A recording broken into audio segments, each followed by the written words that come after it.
channel Physics in Life and Life। बच्चों हम लोग जो है सीबीएसई 12th एग्जाम की तैयारी के लिए 12th क्लास के फिजिक्स के एग्जाम की तैयारी के लिए सैंपल पेपर सॉल्व कर रहे थे और एक सैंपल पेपर पूरा मैं सॉल्व करवा चुका हूं बच्चों। और अब बारी है sample paper number 2। So let's start with 1 mark question. शुरू के जो 10 सवाल आपको मिलने वाले हैं आपको पता है कि वो 1 नंबर के होंगे। तो ये सीबीएसई क्लास 12th फिजिक्स का सैंपल पेपर नंबर 2 जो कि डेफिनेटली सीबीएसई ने इशू नहीं किया है और किसने ये क्वेश्चंस बनाए हैं तो क्रेडिट गोज टू केंद्रीय विद्यालय संगठन। वहाँ के जो अनुभवी अध्यापक हैं उन्हीं के द्वारा किया गया प्रयास है और जो कि उनका इनपुट बहुत ही इंपॉर्टेंट होता है। यानी ऐसे ही क्वेश्चंस आपको मिलने वाले हैं। So let's start with section A. जैसे कि पैटर्न आपको पता है, शुरू के 10 सवाल 1 नंबर के होंगे। तो पहला सवाल है, metal plate is introduced between the plates of A charge parallel plate capacitor. What is its effect on the capacitance of the capacitor. उसका क्या असर होने वाला है। तो बच्चों जब भी बोर्ड में इस तरह का क्वेश्चन आता है कि मेटल प्लेट इज इंट्रोड्यूस्ड और उसकी थिकनेस के बारे में कुछ भी बताया नहीं गया है तो हम बाय डिफॉल्ट ये मान लेते हैं कि दोनों प्लेट्स के बीच के पूरे हिस्से में मेटल प्लेट है, यानी पूरे में मेटल आ गया। So now capacity will become infinite और zero. What do you think. तो बच्चों डिस्टेंस कम होते होते जीरो हो गई, इफेक्टिव डिस्टेंस, और d epsilon zero a by d के जीरो होने की वजह से कैपेसिटी बिकम इनफाइनाइट। तो प्रैक्टिकली इनफाइनाइट कैपेसिटी को कुछ भी मतलब नहीं होता। जो भी चार्ज देंगे पहली प्लेट को वो दूसरी प्लेट के थ्रू चले जाएगा। Basically it will act as a conductor. So इसका सॉल्यूशन क्या है वो हम देखेंगे, अभी डिस्कस करेंगे। सेकंड क्वेश्चन देखते हैं, what is mean by the transverse nature of electromagnetic waves. यानी इसमें जो इलेक्ट्रिक फील्ड है और जो मैग्नेटिक फील्ड है एक दूसरे के परपेंडिकुलर प्लेन में as well as perpendicular to the direction of wave propagation vibrate करते हुए चलते हैं, इसलिए हम उसको बोलते हैं ट्रांसवर्स नेचर। और how is the speed of electromagnetic waves in vacuum determined by the electric and magnetic fields। so formula इसके लिए हमारे पास C equal to E zero upon B zero, तो उससे हम स्पीड डिटरमाइन कर सकते हैं। तो let's see the solutions. if a metal plate is introduced between plates of charged parallel plate capacitor then capacitance of parallel plate capacitor will become infinite, जैसे मैंने अभी डिस्कस करके आपको समझाया। Transverse nature of electromagnetic waves means the electric and magnetic fields in an electromagnetic wave are perpendicular to each other and to the direction of propagation. Speed of electromagnetic waves in vacuum is determined by the electric and magnetic fields by using the formula C equal to E0 by B0 equal to 1 upon under root of mu 0 epsilon 0। इनकी value रखेंगे तो वही आ जाएगा 3 into 10 power 8 metre पर second. E0 और जो B0 है वो पीक वैल्यू या मैक्सिमम वैल्यू है इलेक्ट्रिक फील्ड और मैग्नेटिक फील्ड के कंपोनेंट्स जो हैं रिस्पेक्टिवली। और म्यू जीरो एप्सिलॉन जीरो जो है परमेबिलिटी है और परमिटिविटी है वैक्यूम और फ्री स्पेस की। तो ये इस तरह से आपको आंसर्स लिखने होंगे। ओके, नेक्स्ट क्वेश्चन पे चलते हैं बच्चों। क्वेश्चन नंबर 3, थर्ड क्वेश्चन में पूछा है, स्टेट द रीजन, कारण बताएं, why two independent sources of light can not be considered as coherent sources. तो दो अगर अलग अलग दो सोर्स हैं तो उनको हम कोहेरेंट क्यों नहीं मान सकते हैं। तो आपको पता होगा कि इसमें क्या होता है कि स्पॉन्टेनियस एमिशन की वजह से, यानी दो इंडिपेंडेंट अगर लेजर हैं, लेजर सोर्स हैं, तो वो कोहेरेंट हो सकते हैं, वो एक्सेप्शन है। बाकी और कोई से भी दो इंडिपेंडेंट सोर्स भले वो आइडेंटिकल हो, कभी भी वो कोहेरेंसी की कंडीशन को फुलफिल नहीं कर पाएंगे because of the spontaneous emission of light. तो जो टाइम लैग है वो इतना कम है। तो बस क्वेश्चन को पूछने का तरीका बदला है। पहले पेपर में जो है कोहेरेंस टाइम से रिलेटेड ये कंसेप्ट वहां था। Fourth question is, the coils in certain galvanometers have a fixed core made of non-magnetic materials.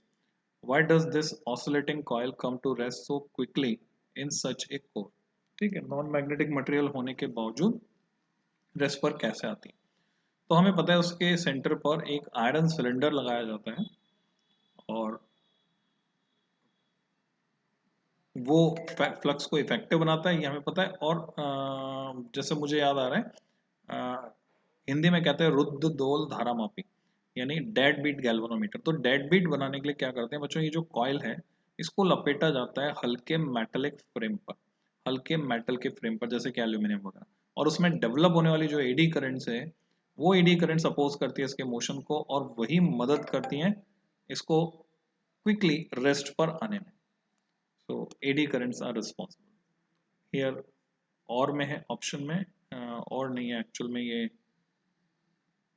It is because of the phase difference between the light waves from. Okay, ये इसके answer से बच्चों third का answer ये है, phase difference between the light waves from the two independent sources keep on changing continuously, तो वो coherent हम नहीं मान सकते।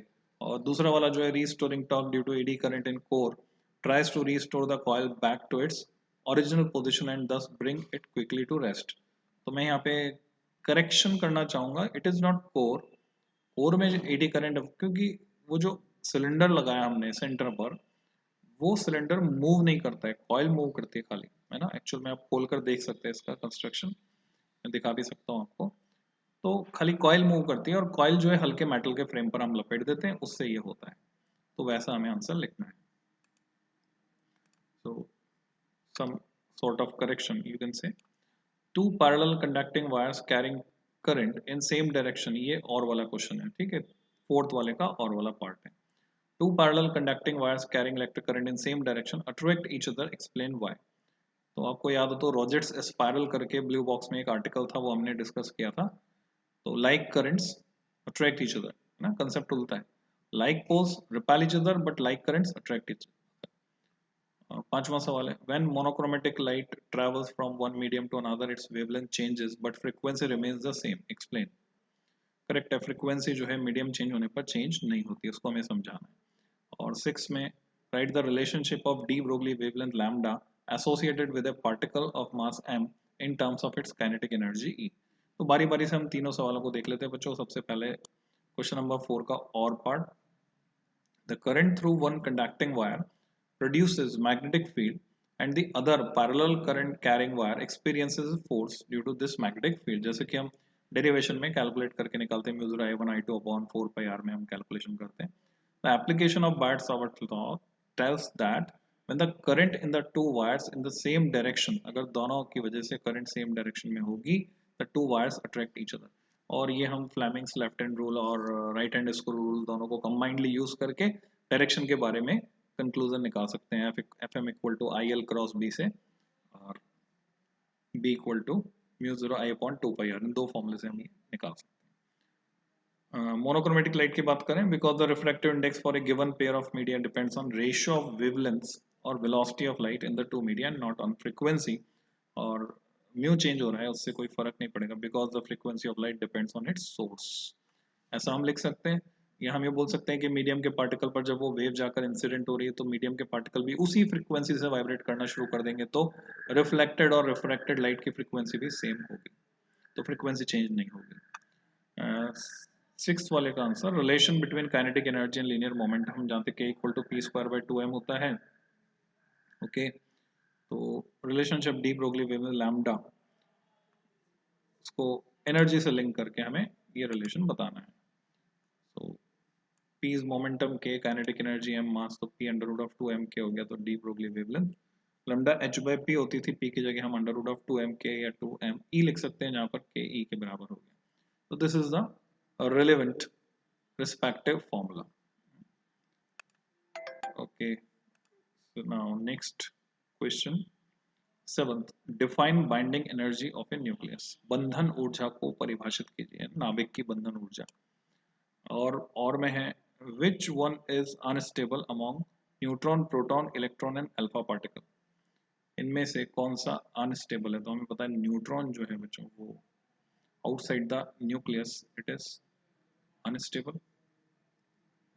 Right the names of majority and minority, पहले सेवन का आंसर देख लेते हैं। Define binding energy, the binding energy of nucleus is equal to amount of work done to separate the nucleons an infinite distance apart from each other so that they no longer interact with each other।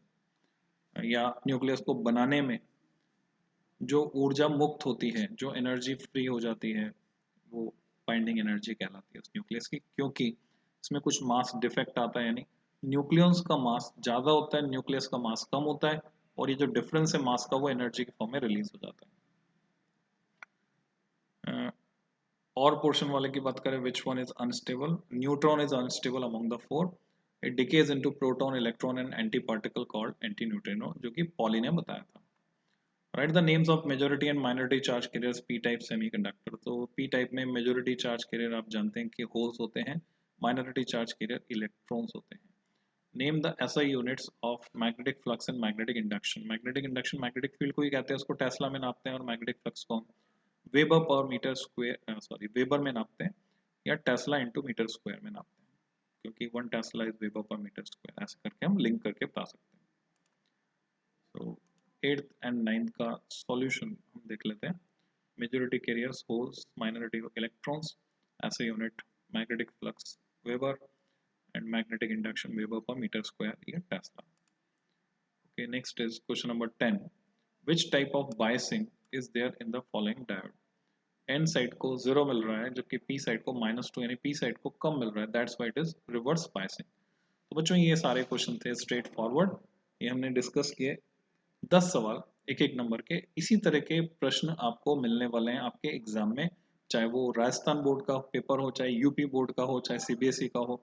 एक number वाले जो सवाल हैं कुछ इस तरह के इन्हीं कंसेप्ट पर बेस्ड होंगे, तो ये प्रैक्टिस आपके लिए बहुत अच्छी प्रैक्टिस रहेगी।